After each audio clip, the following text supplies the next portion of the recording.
యేసయ్య బంధకాల నుంచి మనకి విడుదల అవటమే కాదు, మన ద్వారా అనేకుల్ని రక్షించబోతూ ఉన్నాడు. హల్లెలూయా. ఈ రోజున ఏ బంధకమైనా, అది ఇహలోక సంబంధమైన బంధకమైన, అపవాది సంబంధమైన బంధకమైన, చేతబడు శక్తుల బంధకమైన, దెయ్యముల చేత బంధకమైన, ఏదైనా యేసయ్య నీకు విడుదలిచ్చునుగాక. ఆ భూమిని కంపింప చేశాడు, చెరసాల పునాదులు అదిరిపోయినట్లు చేశాడు. ఆ చెరసాల పునాదులు, ఆ తలుపులు తెరవబడ్డాయి.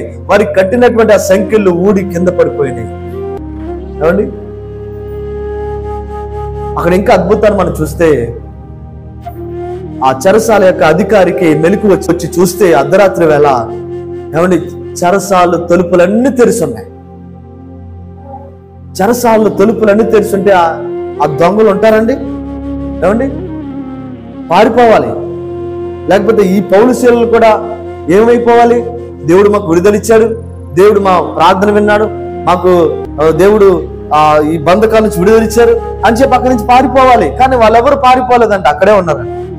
ఈ చెరసాల నాయకుడు అనుకున్నాడు, అధికారి, ఈ చెరసాలు అన్ని తలుపులు తీసున్నాయి, దొంగలు అందరూ పారిపోయి ఉంటారు, ఇక నా పై అధికారులు నన్ను ఊరుకోరు, నా ఉద్యోగం పోతుంది, నా ఉద్యోగం పోతుంది, నాకు శిక్ష వేస్తారు, నేను ఆ భయంకరమైనటువంటి అవమానాన్ని తట్టుకోలేను, నా బ్రతుకు ఎందుకు ఇక అని చెప్పి తన దగ్గర ఉన్న కత్తి తీసుకొని తాన్ని పొడుచుకొని చచ్చిపోవాలనుకున్నాడు.